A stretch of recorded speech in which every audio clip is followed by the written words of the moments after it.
চাঁদপুরে জুমার নামাজ শেষে মসজিদের খতিবকে চাপাতি দিয়ে কুপিয়ে জখম করার এক মর্মান্তিক ঘটনা ঘটেছে। শুক্রবার 11 জুলাই চাঁদপুর পৌরসভার প্রফেসর পাড়ার একটি মসজিদে জুমার নামাজ শেষে এ হামলা চালায় বিল্লাল নামের এক মুসল্লি। স্থানীয় মুসল্লিরা জানান, নামাজ শেষে মুসল্লিরা মসজিদ থেকে বেরিয়ে যাওয়ার প্রস্তুতি নিচ্ছিলেন। এমন সময় হামলাকারী হঠাৎ চাপাতি নিয়ে খতিব আ.ন.ম নুরুর রহমান মাদানির উপর এলোপাতাড়ি কুপিয়ে হামলা চালায়। হামলায় খতিবের এক কান কেটে যায় এবং গলায় মারাত্মকভাবে জখমও হয়। তাকে চাঁদপুর 250 জেনারেল হাসপাতালে ভর্তি করা হয়েছে। ঘটনাস্থলে উপস্থিত মুসল্লিরা তাৎক্ষণিকভাবে হামলাকারীকে ধরে গণধোলাই দেন এবং মসজিদের বারান্দায় আটকে রাখেন। পরে পুলিশ এসে হামলাকারী বিল্লালকে আটক করে থানায় নিয়ে যায়।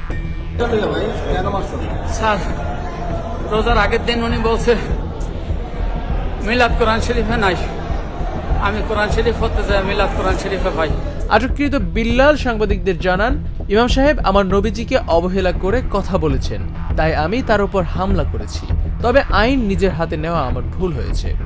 বিক্ষুব্ধ মুসল্লিদের দাবি, হামলাকারী বিল্লাল নিষিদ্ধ জঙ্গি সংগঠন হিজবুত তাওহীদের সদস্য এবং সে পূর্ব পরিকল্পিতভাবে মসজিদে চাপাতি নিয়ে এসেছিল। চাঁদপুর সদর মডেল থানার ওসি মোহাম্মদ বাহার মিয়া জানান, বিল্লাল একজন তরকারি বিক্রেতা।